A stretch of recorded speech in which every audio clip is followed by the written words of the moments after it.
플레이어 등록 진행 중. 카메라를 향해 웃어주세요.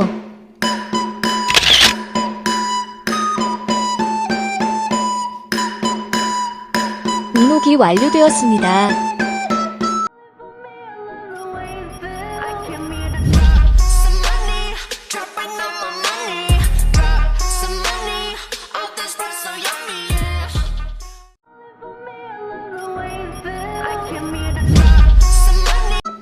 게임이 지금 시작됩니다.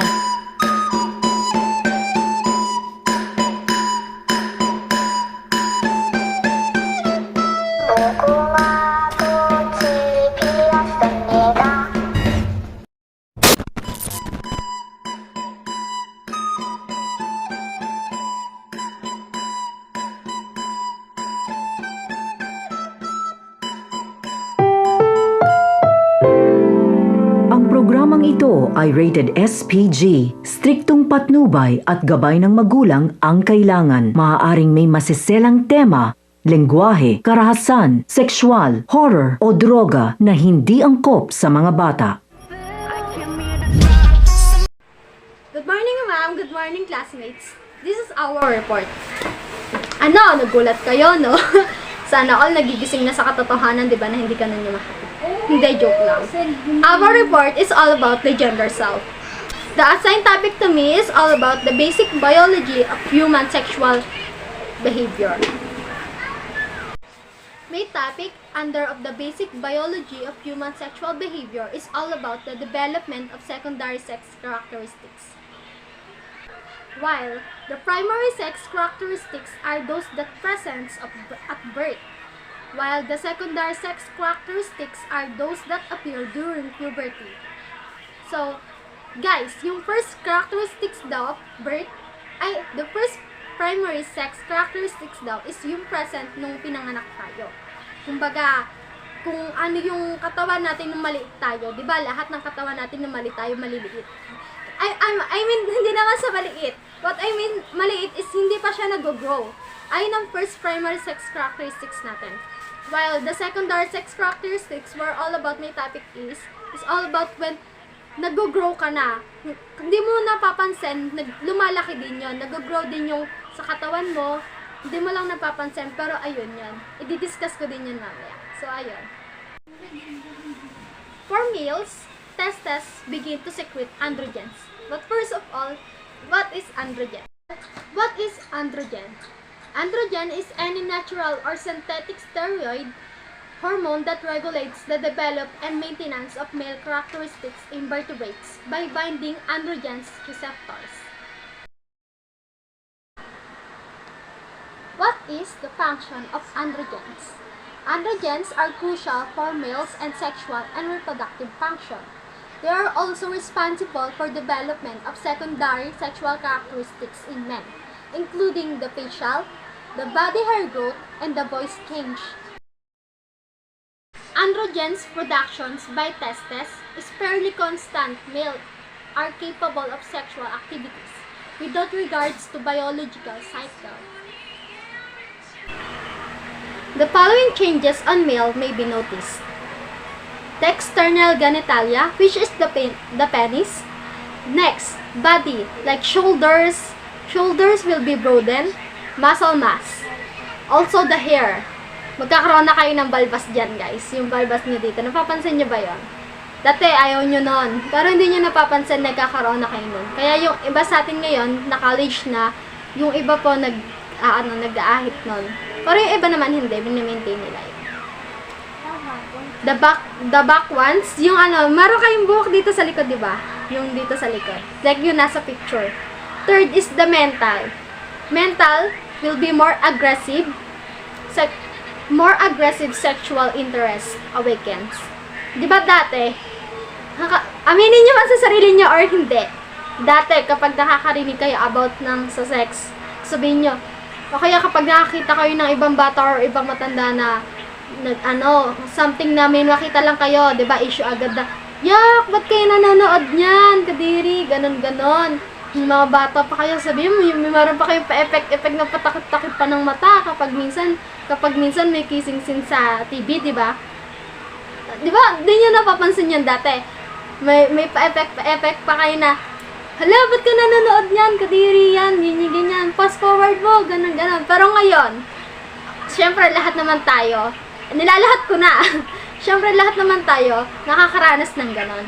And hindi nyo napapansin, lalo na po sa lalaki, hindi nyo na po napapansin na, hindi naman sinasabi ko na ginugusto nyo na yon na gusto mong laging manood ng ganon. Alam nyo na yung ibig sabihin alam nyo na yung ibig sabihin ko. Na mas nagiging aggressive kayo sa pag pinag-uusapan about doon. Second, lastly, the voice vocal cords. Hindi nyo napapansin, guys, mas lalong lumalalim yung boses nyo. Hindi man lumalalim, medyo may lalaking matinis ang boses, di ba? Meron ganon. Next na po, females. Ovaries begin to produce estrogens. When egg is released from ovaries, making changes of fertilization by sperm cell highest. Those hormones are not produced consistently. It follows a cyclical pattern. The greatest occurs during the ovulation. Is estrogens. Ang estrogens, guys, parehong meron nito ang babae at lalaki. Pero I think parang mas marami ata yung sa babae kasi yung estrogens is nakakatulong to na magpa-shape ng katawan or anything. I will discuss it later. So what is estrogens? Estrogens or estrogens is category of sex hormones responsible for the development of regulations of female reproductive system and secondary sex characteristics. There are three major endogenous estrogens have estrogenic hormonal activity. The E2 or the estradiol, the most type of women of childbearing age. Ito yung guys, dito etong estrogens na to, ito yung part na dito na yung parang nagdadala ka na ng anak sa sinapupunan mo. Doon siya gumagawa. Kasi 'di ba, pansin nyo, sa lang naman pamahiin ata or talagang nasa katawan na ng babae yun. Kapag alam nyo naman, ma-issue, guys. Di ba, minsan, sinasabi ng mga walking CCTV camera in your own barangays na, oy, si buntis na naman. Tignan mo, ang laki nun dito. Nananaba yung sa dito, guys. Tsaka yung sa hips.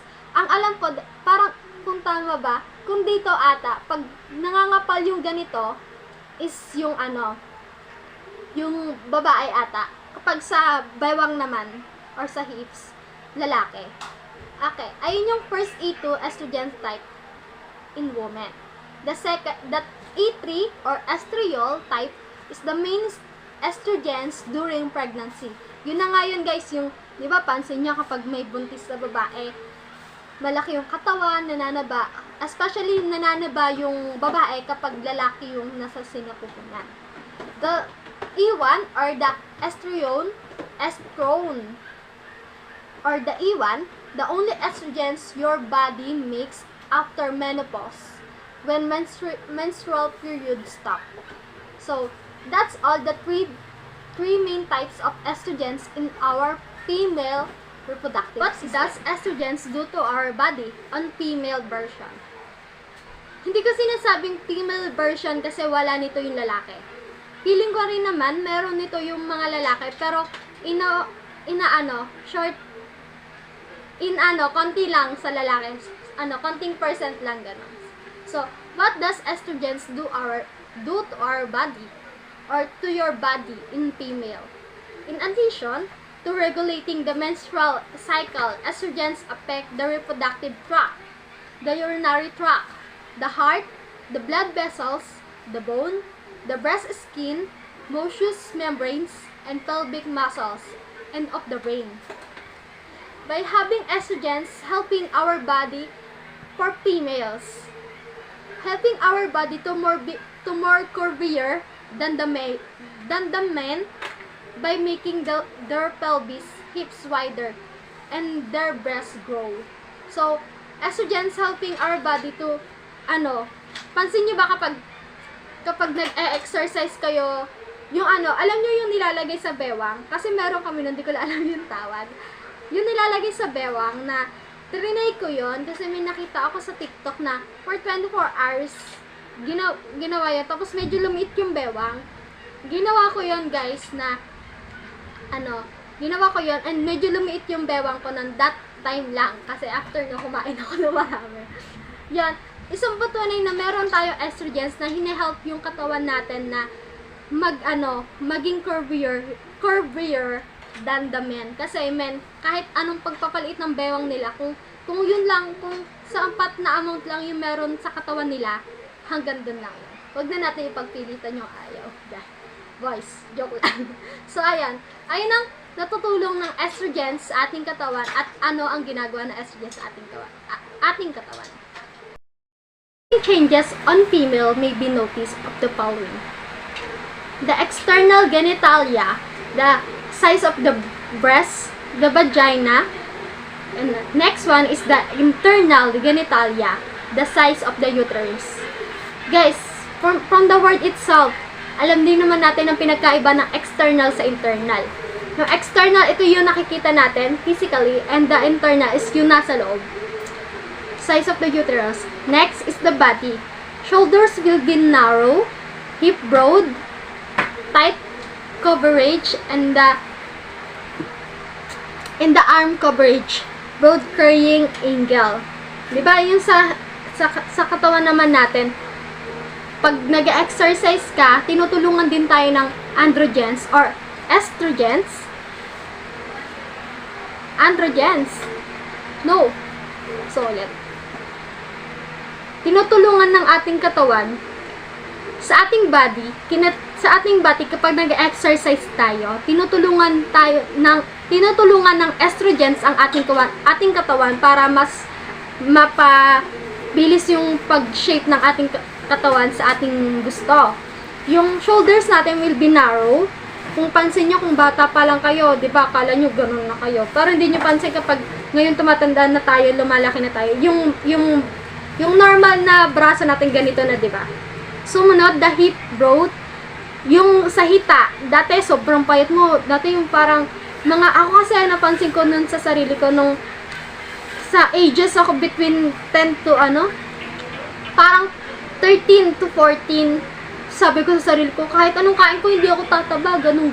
Pero pagkita ko nung 15 to 16 ko, nakita ko yung hita ko, ang laki na. Ayun yung sa hip and sa tight. And sa arm coverage dito, nananaba yung ganito natin. Yung ganyan. Tapos, kasi syempre nagbubuhat din naman tayo. So, yan. And sa hair, pansin niyo po ba guys, sa pamahiin ata, ewan ko kung sa akin lang sinabi or nasabi din sa inyo na, lalo na kapag may buhok sa kilikili, sinasabi ng mga magulang natin na, wag yung bunutin niya para sa mga babae. Wag yung bunutin yan guys, kasi lalong dadami ata, or mangingitim yung kilikili mo, or sinasabi nila na, hayaan nyo lang, matatanggal din naman yon, matatanggal din yan. Tapos mas lalong mag-grow yung sa hair natin. Sumunod, sa boys naman, bosses, hindi siya magbabago. Sa iba, minsan nagbabago, nagiging matinis, nagiging mas, basta yun, nagbabago siya. Okay, so yun lang. Yun yung for the male and for the females. Have different crazy behavior, but one thing is pretty consistent. Females tend to be picky when it comes to the quality of their mates. O, di ba, pati yung mga animals marunong mamili. Lalo na sa mga hayop.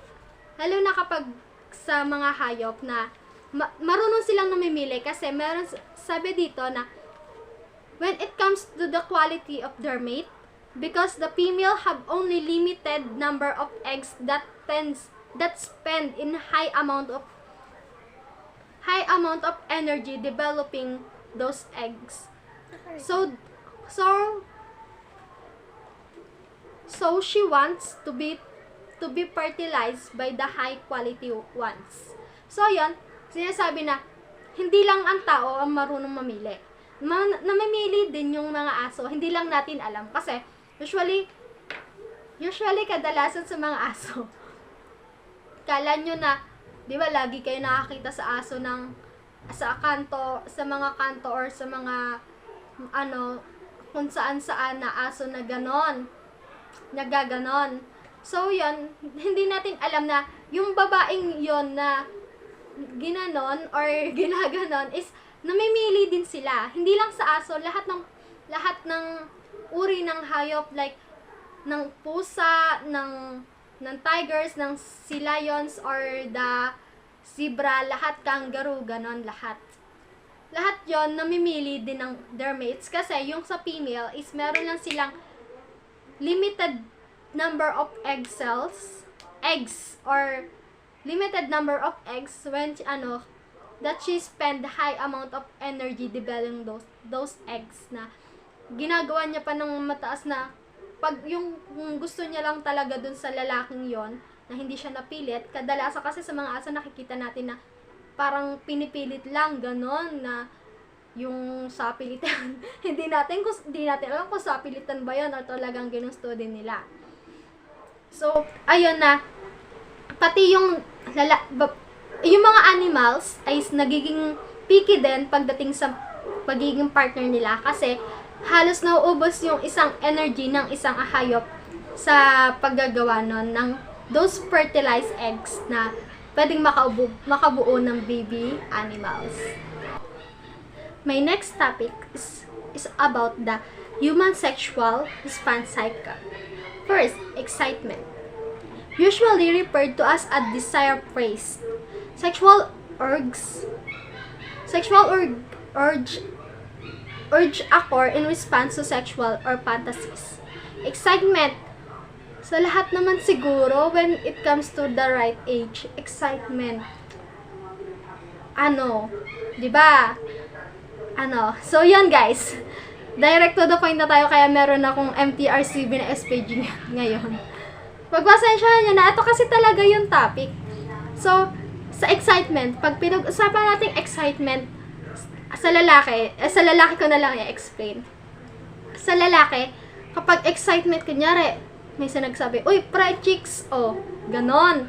Di, ito naman si boy, lingon agad. Sabi niya, ay, oo nga, pre, ang ganda, tol, tignan mo yan. Alam niyo na yan, wala pa ako sinasabing tignan mo yan, pero mga ngumingiti na kayo dyan. Basta, excitement, pag sinabi natin excitement, nandun yung pagnanasa, na hindi naman sa pagnanasa talaga na, uy, ganon, ay, sarap, charot. Hindi naman sa ganon talaga. When we say excitement in this term na, yung hormones mo kasi yung gumagalaw dun Parang na-excite ka dun sa, uy, chicks, ang ganda pre, ganon. Yung, lalo na sa mga fantasy, lalo na yung sa, hindi naman sinasabi, pero, meron akong nakikita or nababasang article na may nagsasabing,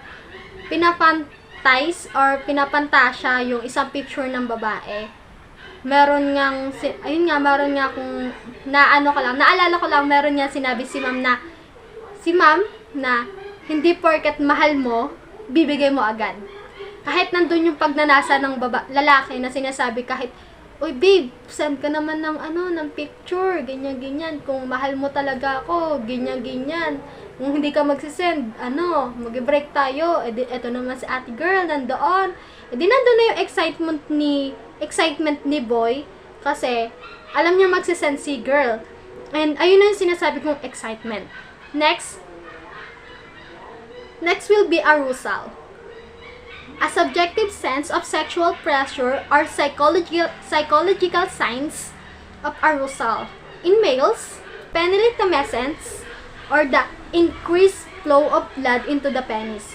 In females, the vasocongestion, period pulse in pelvic area, leading to vaginal lubrication and breast tumescence in erect nipples.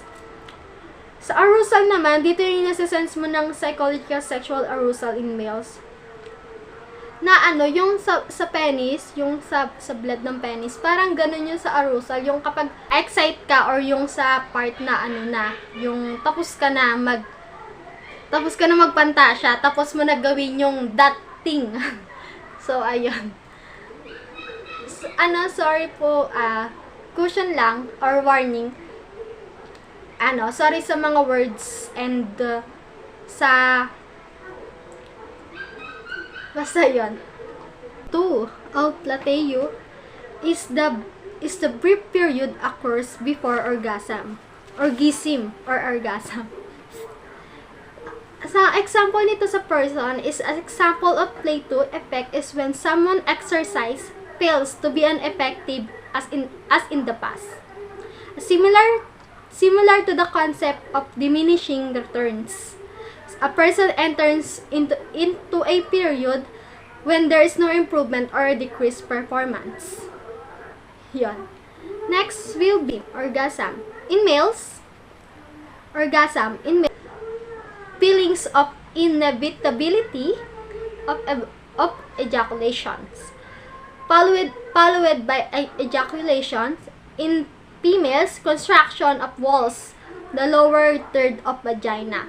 So, yon, sa orgasm, feelings of inevitability of ejaculations. Yung next, resolution. Resolution, decrease of arousal occurs after orgasm, particularly in men. So yon, yung resolution, after siya nung excitement. So, when we say excitement, di ba, nandun yung pagpapantasya mo sa katawan ng isang babae. Susunod doon yung arousal, sunod yun yung plateau, orgasm, susunod ang resolution. Resolution, when we say resolution, yun na yung kapag tapos ka na. Parang ganon, yung nagde-decrease siya sa arousal. Kasi, particularly in men. Kasi, when we say sa babae, kasi parang, parang madalang or iilan lang yung gumagawa, no? Parang sa sarili lang nila ginagawa yung ganon. Next will be, why the diversity of sexual behavior.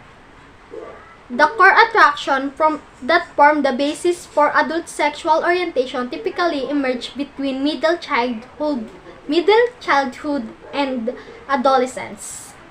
And the early adolescence.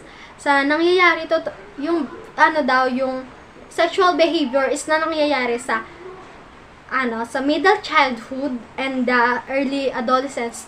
I think this between mga teenager days and the yung mga early nagna-19 or nagta-20 sa adult childhood. Sa early adolescence, yon yung sa iba. Doon nangyayari yung lalong mas nagiging intense yung pag-iisip mo or lumalawak yung pag-unawa mo when it comes na kapag ayun ang pinag-uusapan or kapag sex characteristics ang pinag-uusapan. Next will be patterns of emotional, romantic, and sexual attraction may arise without any prior sexual experience. Yung emotional, romantic, and sexual attraction, nangyayari naman yun, lahat naman nade-develop nang hindi natin nalalaman or hindi natin na-experience. Kumbaga, sariling gawa. Na, siguro na, na-develop to kapag nag-love yourself ka muna. Hindi porkat pag sinabi mo sa sarili mo na, I love myself muna, love myself. Pero kapag may dumating, ay, next time na pala yun. Uso muna yung pag-ibig. Hindi ganon. Na, ang sinasabi ko lang is yung pattern ng emotional, romantic, and sexual attraction. Ang pattern ng ang pattern of emotional, romantic, and sexual attraction is pwede natin ma-develop without any experience. Hindi mo na lang nalalaman na minsan nagiging nakakasabay ka na sa mga topic ng tropa mo kapag ayun ang pinag-uusapan. Di mo nalalaman na natututunan mo na yon nang nanonood lang sa Netflix or sa YouTube or sa Chrome or kahit saan ka man nanonood ng gano'n na nade-develop mo siya. Hindi naman kasi require sa katawan natin na bago mo ma-develop, kailangan mo nang ma-experience. Uso din sa katawan natin na kahit wala experience, nade-develop yon. Yung emotional, sexual attractions, and romantic.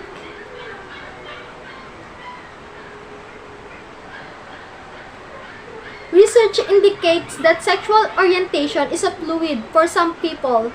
This may be especially true for women. So, ayon, sinasabi na sexual orientation fluid is for some people.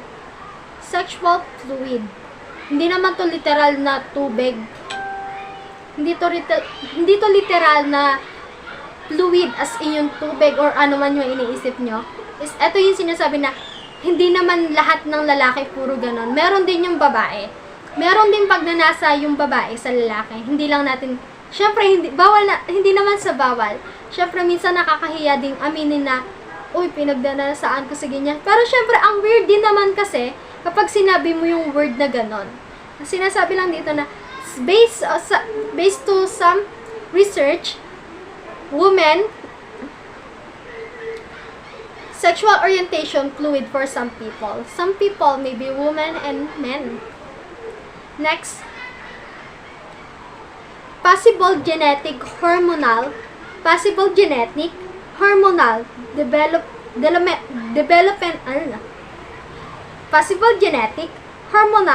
developmental, social, and cultural influences.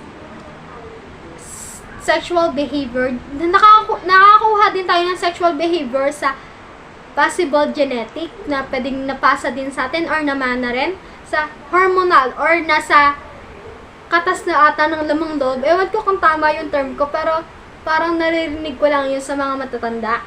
Next is the developmental. Nade-develop mo paano ba? Nade-develop mo yung behavior na yon na hindi mo alam about siya sa sex or sexual behavior. Na, syempre, lahat tayo may tinatagong behavior na tayo lang yung nakakaalam. Pero yung iba sa atin is hindi pa natin nalalaman kasi hindi pa natin siya masyado in-explore kasi masyado pang medyo hindi pa open-minded yung isip natin. Or the cultural influences. Sa ibang bansa, usually ibang bansa is napaka-open-minded nila sa when it comes to sex or saang bansa ba yon? Sa Japan ata, napaka-cultural influences nila na meron dong part, kasi nakita ko lang siya sa TikTok, merong part doon na yung mga playground nila is yung ng lalaki, pero hindi, merong ganon, tapos meron din doon mga statue na sa babae na walang clothes. Nice, walang clothes. Yung walang clothes, tapos parang may position, parang ganon. So, sa Japan, napaka-open-minded when it comes sa ganon. That's what we call cultural influences. Last is the social. Social media or social. Napakalawak ng social media ngayon sa bansa. Lalo na, isang click mo lang ngayon, pwede ka na makarating sa iba't ibang site. So, na-influensyahan din tayo ng social. Second to the last, may topic second to the last is sex. Sex assigned at birth refers to the person's physical and biological status like male, female, intersex. Those biological status will be discussed by the next reporter. Sex is indicated by external genitalia and internal reproductive organs. So, yung pa lang, sa bata pa lang tayo, yung sex is nagdedetermine na kung ano yung natin, kung ano yung biological status natin. Siyempre, kapag wala kang breast, pero meron kang penis, lalaki ka. Pero kung meron kang breast, tsaka meron kang ovaries or breast and vagina, babae ka. Gender implies the psychological, behavioral, social, and cultural aspects of being male or female. Sa gender, dito na tayo papasok. Ito na yung sa mag-i-imply sa psychological, behavioral, and social, and cultural aspects of being male or female.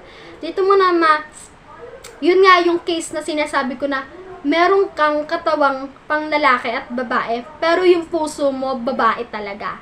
Next is gender normative and gender non-conforming. Yung dito na yung papasok yung standards mo when it comes sa isang bagay. So, and that's all. The development of secondary sex characteristics under the basic biology of human sexual behavior.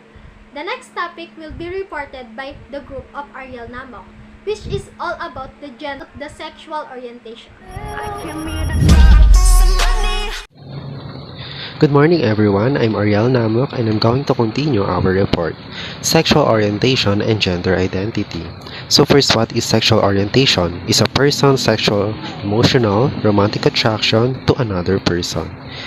Sexual orientation is a person's identity in relation to the gender or genders to which they are de facto being heterosexual, homosexual, etc. So sexual orientation, it pertains to attraction. Attraction is the keyword para maintindihan natin ang sexual orientation. So also sexual orientation, sinasagot dito ang tanong na who are you attracted to? Kanino ka na-attract? Kanino ka na-in love? And sino yung gusto mong makasama na gawin yung mga bagay na masyado ng SPG? You know what I mean? So, ito yung tatlong questions na kailangan sagutin ng sexual orientation. We have categories of sexual attraction include, first is heterosexual. Heterosexual is to the opposite sex. It is a person sexually attracted to people of the opposite sex. Kung ikaw ay lalaki, attracted ka sa isang babae, and vice versa, ang tawag sa kanila ay heterosexual, or in other term ay sila yung mga tinatawag nating straight. Next is homosexual, to the one's own sex. Homosexual is a person who is sexually attracted to people of their own sex. Ito naman yung kung ikaw ay lalaki at attracted ka sa isang lalaki, at kung ikaw ay babae, attracted ka sa isang babae or sa kapwa mo babae, ikaw ay kasapi sa homosexual. O sila yung tinatawag nating lesbians and gays. Speaking of lesbian and gays, lesbian, it is a homosexual woman. Yun nga. The word lesbian is also used for women in relation to their sexual identity or sexual behavior. So, we have different types of lesbian. First is butch. Butch is a type of lesbian whose appearance and behavior are seen as traditionally masculine. So, ito yung mga klase ng lesbian na unang tingin mo pa lang is alam mo ng lesbian sila dahil sa pangangatawan at kasuotan nila. Another type is femme. Femme is not read as lesbians unless they are with a butch partner because they conform to traditional standards of femininity. So, ito naman yung mga klase na whose appearance and behavior are seen as traditionally feminine. Yung hindi natin agad masasabi na lesbian sila unless they are with a butch partner. Diba? May mga ganong lesbians. Next is gay men. Gay is a term that primarily refers to a homosexual person or the trait of being homosexual. So we have also different types of gay men. First is jock, a very active gay man who is involved in sports and likes to take care of his fit body. Ito yung mga klase ng gay na very active, sporty, and malalaki yung katawan, and kadalasan natin silang nakikita sa mga gym. Yes. Second is circuit queen, a muscular man who is stand and wax. Ito yung mga klase ng gay na kapag nakita natin is masasabi na agad natin gay sila. Bakit? Dahil sa kanilang kasuotan. Sila yung kadalasang nakasuot ng mga short shorts. Ayan yung mga ganyan. Na nagmumukha na silang babae. So, ang tawag sa kanila is circuit queen. The third is hipster. They loves art and the indie lifestyle. Sabi dito, hipsters are people that try too hard to be different and generally do think that they're being different. So, gusto nila maging iba sa karamihan. So, hipsters aren't actually different at all. They're just people that are snobbier and more annoying about their taste in alternative things, which are all popular now.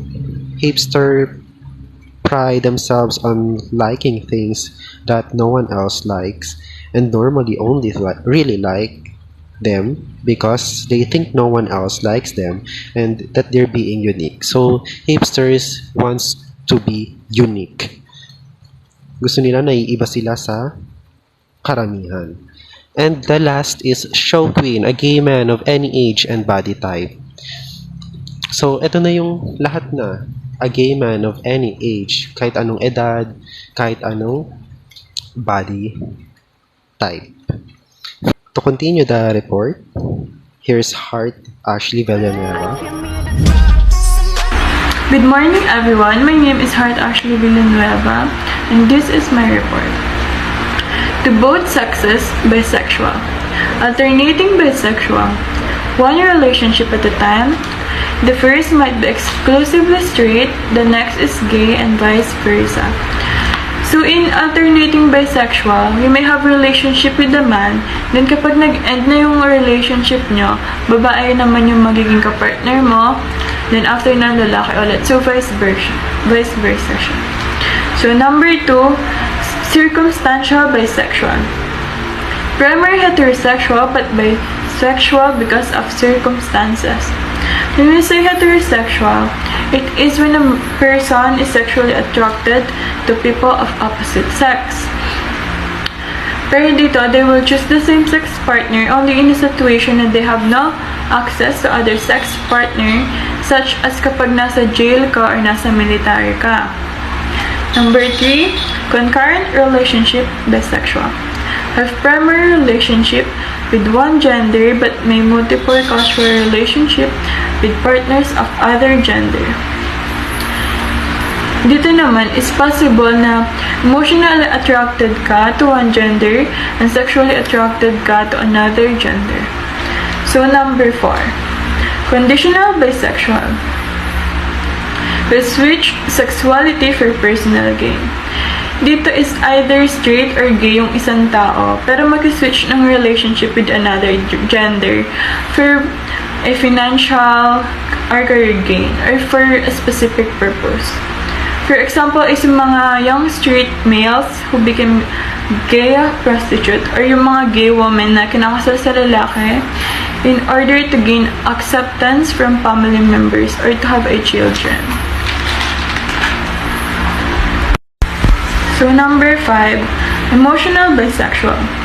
Have intimate emotional relationship with both genders but only have one sex with one gender. So dito, may intimate relationship ka with both men and women pero sexually attracted ka with one gender. So number 6, integrated bisexual. Have 2 or more concurrent primary relationship, one with a man and one with a woman. Number 7, exploratory bisexual. Testing the water, seeing if they like it. So dito is either gay or straight ka, but have sex with another para lang masatisfy yung curiosity mo or to see what it's like. Number 8, hedonistic bisexual. Will switch for sexual pleasure. Primarily straight or gay but will sometimes have sex with another gender for fun or for satisfaction. Number 9, recreational bisexual. Bi only when drunk or high. Ito naman is straight ka pero na-engage ka in gay sex if under ka ng influence of alcohol. Number 10, isolated bisexual. Had one of sexual encounter in the past.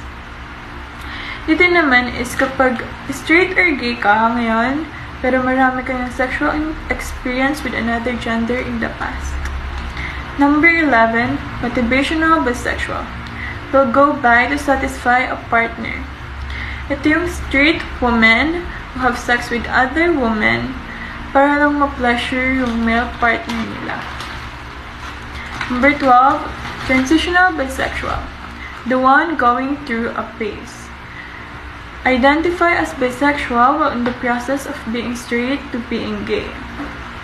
To anyone, pansexual. Sexually attract to people of every gender identity. Next is omnisexual, romantically, emotionally, and sexually attracted to all genders. Asexual, ito yung hindi sila nakaka-experience ng sexual attraction to anyone. So gender identity is one's deeply felt sense of oneself as male, female, transsexual, and transgender. May or may not correspond to a person's sex, internal and not necessarily visible to others. Gender identity is defined as a personal conception of oneself as male or female. This concept is intimately related to the concept of gender role, which is defined as the outward manifestations of personality that reflect the gender identity. It includes physical expressions such as person's clothing, hairstyle, makeup, and social expressions such as name and pronoun choice. Some examples of gender expressions are masculine, feminine, and androgynous. Sexually transmitted disease or STD. These are diseases that are common passed through sexual contact. STD or sexually transmitted disease are generally acquired by sexual contact. The bacteria, viruses, or parasites that cause sexually transmitted diseases may pass from a person to person in blood, semen, or vaginal and other bodily fluids. Methods of transmission: low risk or no risk, abstaining, hugging, kissing, holding hands, dancing, sitting on toilets, sharing lip balm, mutual monogamy, massage, sharing forks, knives, etc. Hello everyone. Hello ma'am. So, I'm Karina Marikina. The topic that I need to discuss is method of transmission, high risk. In methods of transmission, we have sexual intercourse. Under sexual intercourse, we have vaginal, anal, and oral. In vaginal, we have penis in, vagina intercourse. And anal is penis in, butt intercourse. And oral, we have mouth to genital contact. And the second is the blood-to-blood contact.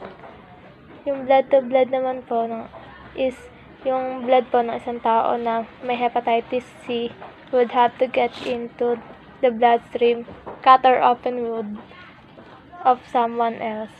Number 3 is sharing needles or another drug use equipment.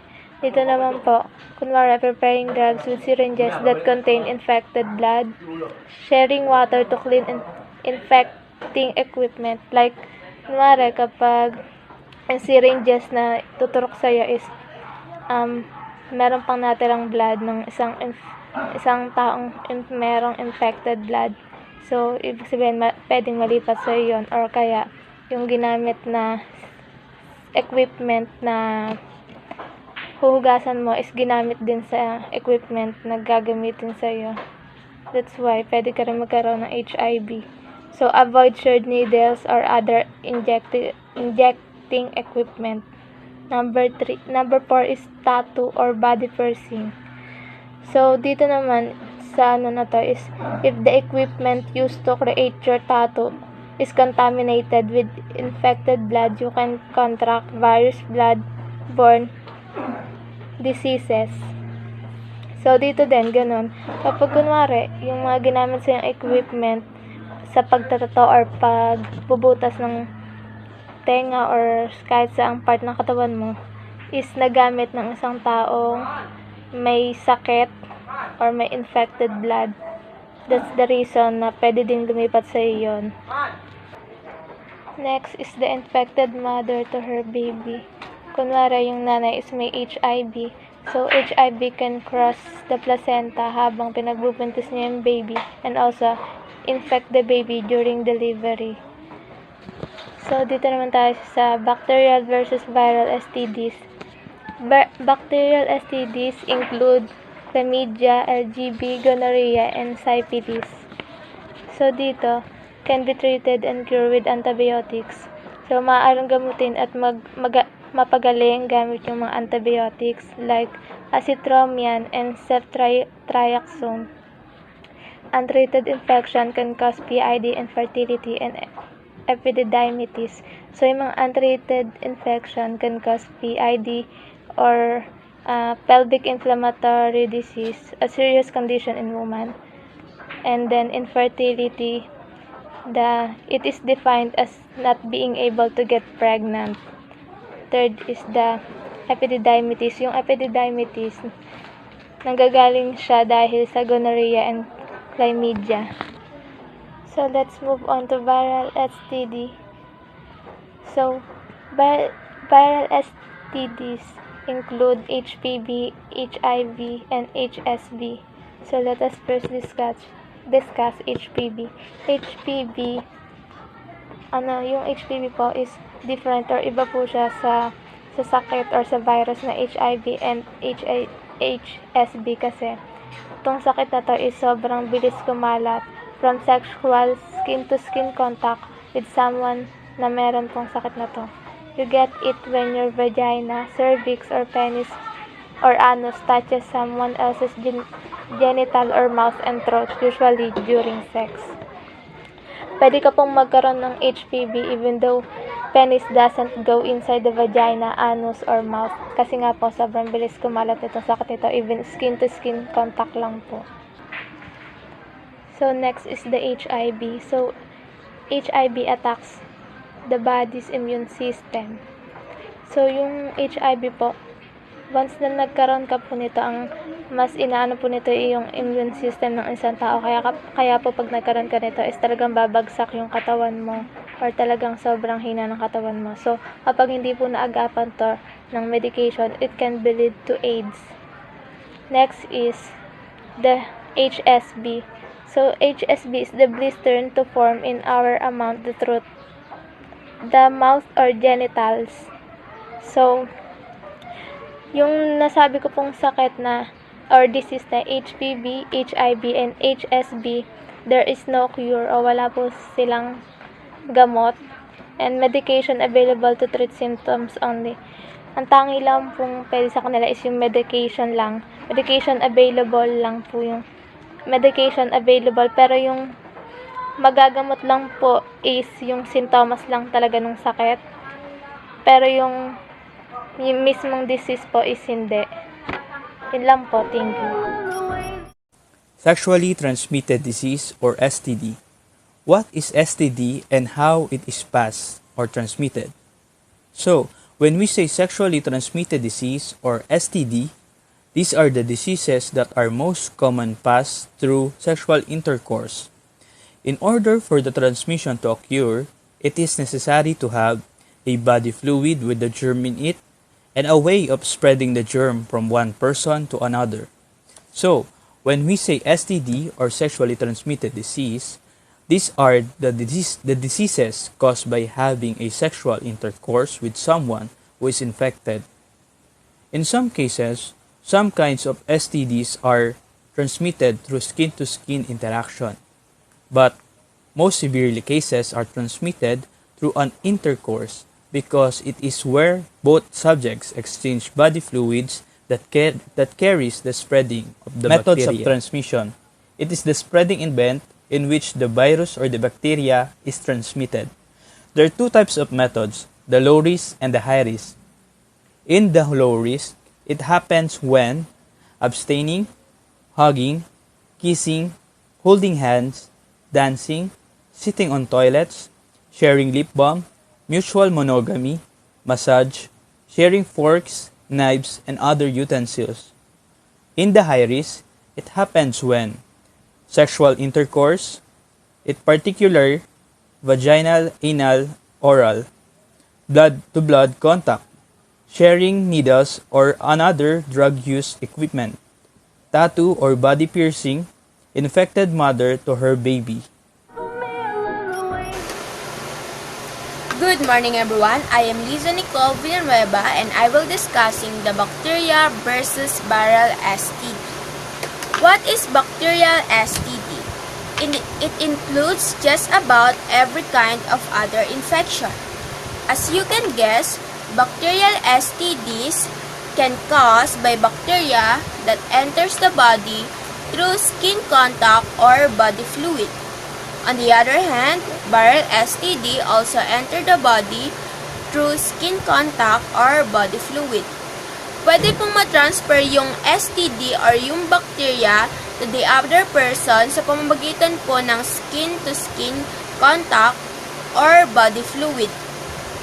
Ang best example po dito ay yung mga couple po na kapag po nagkakatalik sila and yung isa po sa kanila ay infected ng STD, pwede pong matransfer to the other person yung bacteria. The difference between the two is viral STDs introduce a virus to your body instead of bacteria. Yung bacterial STDs po, ang pinapasok niya sa katawan ng tao ay bacteria po. Pero kapag po natamaan ng isang tao ng viral STD, ang ipinapasok po sa katawan ng tao ay virus. Also, bacterial STD can be cured. Pwede po siyang magamot at maagapan gamit po ang mga antibiotics.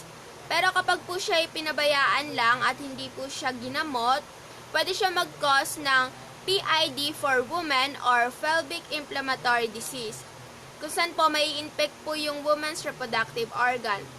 Pwede rin po siya mag-cause ng infertility or ang pagiging. Chlamydia is one of the common type of bacterial STD. Greatest number of people are found between 15 to 24 years old. Chlamydia is one of the common type of bacterial STD na pwede pong magamot ng antibiotics. Now we will tackle about the symptoms for men and symptoms for women. First, for symptoms for men, cloudy and watery on the top of their penis. Kapag parang nagtutubig at mamuti-muti po yung tip ng kanilang mga penis, pwede po yung maging isa sa mga symptoms na sila ay merong STD. Second, pain, discomfort, and burning sensation kapag naihi po sila. Pwede rin po ito magpakita na sila ay meron ng STD. Lastly, pain in their tenticles. For symptoms for women naman po, ay kapag abnormal po yung period nila, pag sobra yung pagdurugo at yung haba ng panahon na meron po silang period. Ipapakita po ito na meron ng silang STD. Gonorrhea. Many women don't develop any overt symptoms of gonorrhea. When women do develop symptoms, they tend to be mild or similar to other infections, making them more difficult to identify. Gonorrhea infections can appear much like common vaginal yeast or bacterial infection. Ibig pong sabihin, maraming kababaihan ang hindi nagkakaroon ng anumang lantarang mga sintomas ng gonorrhea. Kapag ang babae nagkakaroon ng mga sintomas na may posibilidad na maging banayad o similar sa iba pang mga impeksyon na ginagawa, ang mga ito ay mas mahirap makilala. Ang impeksyon gonorrhea ay maaaring lumitaw tulad ng pagkaraniwang libadura sa ari ng babae o impeksyon sa bakterya. Symptoms in men include increased vaginal discharge, nadadagdagan ang lumalabas sa ari, painful urination, pagsakit o masakit na pag-ihi, lower abdominal pain, sakit sa ibabang tiyan, bleeding after sex in between periods, dumudugo pagkatapos ng sex, pain during sex, sumasakit habang nagsisex. Symptoms in women includes greater frequency or urgent urination, higit na dalas na pag-ihi, a pus-like discharge from the penis, isang bagay na lumalabas sa ari ng lalaki, swelling or redness at the opening of the penis, pamamaga o pamumulat sa pagbukas ng ari ng lalaki, swelling or pain in the testicle, pamamaga o sakit sa mga testicle, a persistent sore throat, isang paulit-ulit na pamamaga. Typhoid, a bacterial infection that progresses in stages, isang impeksyon sa bakterya na umuunlad sa mga yugto. Primary, 3 to 3 months, started as a small, painless sore called a canker, goes away on its own. Nagsisimula ang isang maliit na hindi masakit na sugat na tinatawag na isang canker ay na pupunta sa sarili nito. Secondary, 2 to 24 weeks, rash on the body, palms of hand, sole of feet, hair loss, feeling sick. Pantal sa mga palad ng katawan ng mga sulong paa ng pagkawala ng buhok at nakakaramdam. Latent, lesion or rashes can recur. Ang mga sugat o pantal ay maaaring umulit-ulit. Untreated syphilis may lead to tertiary syphilis which can damage. Ang untreated syphilis ay maaaring humantong sa tertiary syphilis na maaaring makipinsala na cardiovascular system, heart and blood vessel, the neurological system, other major organs of the body. Complication may lead to death. Good morning everyone. The topic that I will going to discuss today is all about common types of STDs viral. Genital herpes or herpes simplex virus HSV, more commonly known as herpes. The other commonly transmitted strain of the herpes simplex virus, HSV1, typically result in oral herpes or cold sores around the mouth. This form of HSV is more readily transmitted via oral contact, such as kissing, than through genetic contact. HSV1 can be transmitted through both giving and receiving oral sex. So, yung genital herpes virus or herpes simplex virus, HSV, o mas kilala sa tawag na herpes simplex virus or buni o singaw sa pribadong parte ng ating mga pribadong parte ng katawan ng lalaki o babae. Ito ay isang uri ng sakit na nakakahawa sa pamamagitan ng pakikipagtalik na dahil sa impeksyong viral o galing sa uri ng virus. Nagpapakita ito ng sintomas 1 or hanggang 2 linggo pagkatapos mo mahawa dahil sa sakit na ito.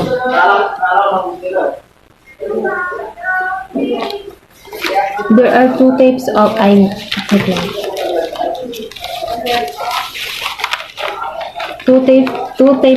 HSV1 causing cold sores and HSV2 causing genital herpes.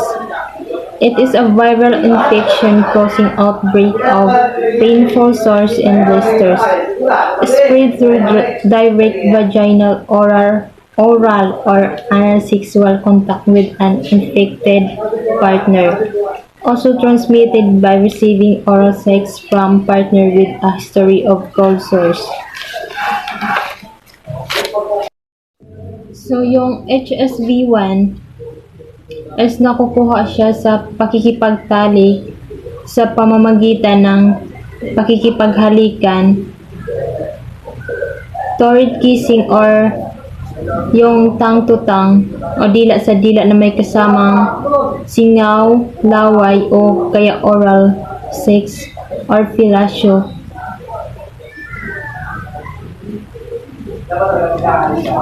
Yun. Tapos din, yung HSV1 din, ito ay nakukuha din sa direktang pakikipagtalik sa kapwa lalaki or babae sa babae o kaya babae to lalaki na may taglay na ng sakit na ito. Yung HSV2 naman, ito yung kadalasan makikita ito na tumutubo sa mga singit-singit like sa mga daliri or sa yun.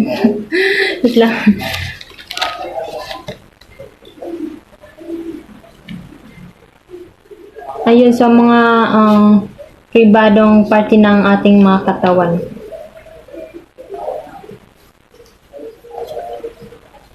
Yung HSV2 ay isa lamang dalawang uri ng herpes virus at ito ay bibihirang makahawa sa pamagitan ng bibig. Ngunit hindi ito imposibleng mangyari sapagkat ang isang taong may problema sa immune system ay madaling mahawaan ng sakit na ito. Yun lang po. Human papillomas virus is one of the most common STDs or sexual transmitted diseases. This about 75% of people will have at least one HPV infection during their lifetime. Most of them will never know they've been infected because HPV often doesn't cause any symptoms. This makes it hard to know exactly when or how the virus was spread. There are over 100 types of HPV. Some kinds of HPV may cause problems like genital warts. These are low-risk HPV types cause genital warts, and high-risk HPV types may cause cancer of the cervix. There is no cure, but vaccination is available to prevent certain types of HPV. The vaccination has been licensed in United States.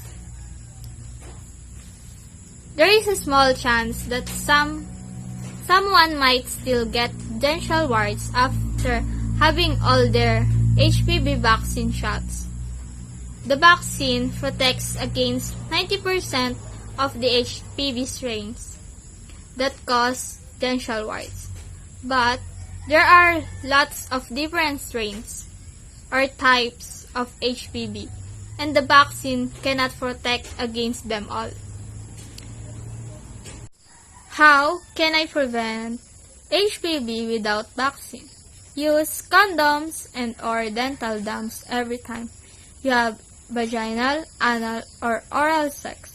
Thought, condoms and dental dams are not effective against HPV as they are against other STDs like chlamydia and HIV. Supper sex can lower your chance of getting HPV.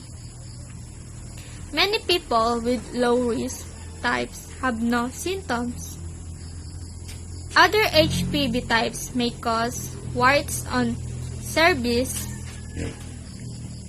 penis, scrotum, anus, or in urethra, discomfort, and bleeding during sex. HIV, human immunodeficiency virus, is a virus that attacks body's immune system. If HIV is not treated, it can lead to AIDS, which is acquired immunodeficiency syndrome. This is how you prevent STD or sexually transmitted disease. In its simple form, abstinence is the decision not to have sexual intercourse. However, it does mean different things to different people. Some people might view abstinence as refraining from any of all sexual activity. Others might engage in outer course, avoiding vaginal or anal penetration. Ang reliable way natin para maiwasan nito yung infection, wag na lang po tayo makipagtalik sa ating partner. To reduce HIV risk, avoid shared needles and other injecting equipment, gumamit po tayo ng bago at disinfected container, malinis na tubig, tsaka a new filter each time you prepare drugs. Being in a long-term mutually relationship with an infected person or partner is one of the most reliable way to avoid STDs. But you must both be certain you are not infected with STDs. Kailangan po maging honest po tayo sa ating partner. Ako meron po tayong sakit na STD, dapat po sabihin na po natin agad sa kanya. Maging honest po tayo. Importante pa rin na makapag-test kayo ng partner mo sa STD. at share nyo sa isa't isa yung results nyo. Using a condom correctly every time you have sex can help you avoid STDs. Condom lessen the risk of infection. For all STDs, you can still get certain STDs like herpes or HPV from contact with your partner's skin even when using a condom. Kailangan po natin gumamit ng condom kapag sex po tayo sa ating partner to avoid po yung infection. Iwasan po natin na uminom ng alcohol or paggamit ng droga kasi nakakapag-weaken yun ng immune system po natin. Tsaka mabilis tayo makakuha ng sakit like STD, flu. Drinking excessive amounts of alcohol can take toll on your body, and if you contract a disease, it can be harder to fight it off. Mahirap po natin labanan to, lalo na pag may STD po tayo. Makakapag-high risk pag umiinom tayo or gumagamit ng drugs. My name is Manuela A. Corneta. What I will report is, when should I get tested? Once you become sexual active, you need a check-up and STD tested once a year. Ito yung kapag sobrang active mo sa sex, kung kanino ka nakikipag-sex, kailangan mong magpa-check up sa doktor once a year. Ayun. You also need an STD test. Kailangan mo din to, mahalaga to kasi yung ibang nagkakaroon ng STD, wala silang yung ibang case, walang symptoms na nararamdaman. Kaya mas maganda talagang magpapa-check up sa doktor o kaya sa clinic. You didn't use a condom or the condom broke. Yung gumamit kayo ng condom, pero gumamit nga kayo ng condom, pero yung condom na butas. Pwedeng mapasa sa'yo yung infection, yung STD. Ayun. Your partner has an STD. Kung yung partner mo may STD, huwag ka muna makikipagtalik sa kanya kasi mali mo, mapasa sa'yo yung infection, di ikaw din nagkaroon. Ayun. Your partner is having sex with someone else. Kunwari ako, may boyfriend ako, nakipag-sex siya sa iba, hindi na ako makikipagtalik sa kanya kasi baka mamaya yung nakasex niya, merong STD o may sakit, mapasa pa sa akin. Mabuti na yung sigurado tayo. Ayun. You have ever injected drugs?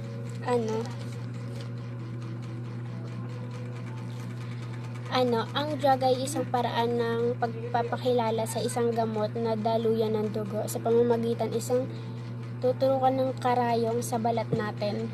Ayun. You or your partner have any STD symptoms? Ayun.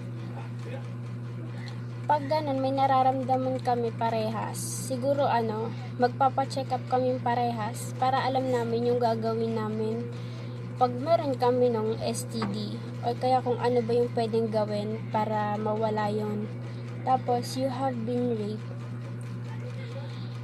Kasi pag na-rape ka, magpa-check up ka na agad din sa doktor kasi hindi mo alam kung yung nang-rape sa'yo, meron ba siyang virus, infection, yung mga sakit, baka mamaya mailipat sa'yo. Kaya siguro mas maganda kung magpapacheck up tayo agad.